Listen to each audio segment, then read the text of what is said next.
سایہ وہی ہے جو ہم اس کے بارے میں سوچتے ہیں، اصل چیز درخت ہے۔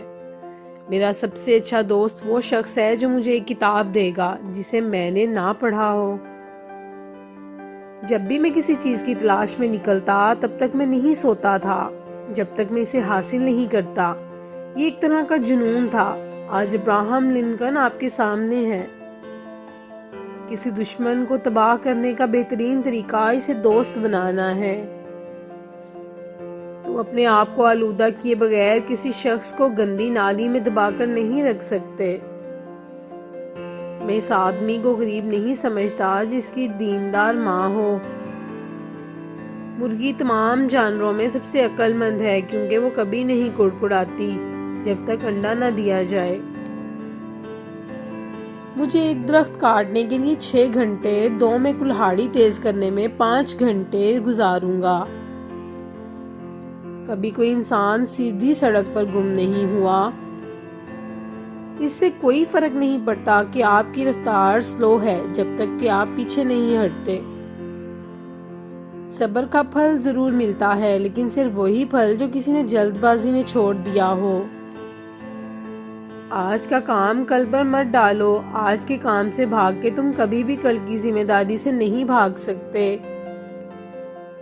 آپ اس وقت تک ناکام نہیں ہو سکتے جب تک آپ چھوڑتے نہیں۔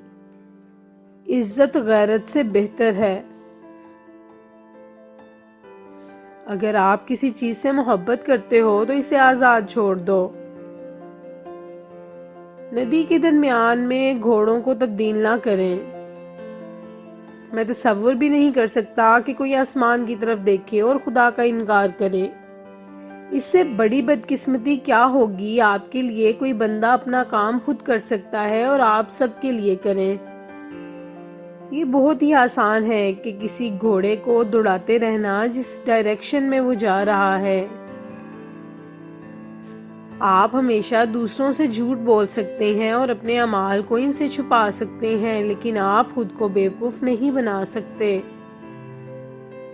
اپنے دلوں کو معیشت سکھاؤ۔ یہ پہلی اور اعلیٰ خوبیوں میں سے ایک ہے۔ اس کا آغاز پیسہ بچانے سے ہوتا ہے۔ اکثر لوگ اتنے ہی خوش ہوتے ہیں جس حد تک ان کا خوش ہونے کا ارادہ ہوتا ہے۔ تعلیم میں سرمایہ کاری بہترین سود ادا کرتی ہے۔ تم امیر کو تباہ کر کے غریب آدمی کی مدد نہیں کر سکتے۔ اگر آپ کسی آدمی کے کردار کو معلوم کرنا چاہتے ہیں تو اسے پاور دو۔ کسی دم کو ٹانگ کہنے سے وہ ٹانگ نہیں بن جاتی۔ اگر مجھے مارا جائے میں ایک بار مر سکتا ہوں لیکن اس سے ڈرتے رہنا بار بار مرنا ہے۔ جو ظلم دیکھتا ہے اور اس کے بارے میں کچھ کرتا نہیں وہ خود ظالم ہے۔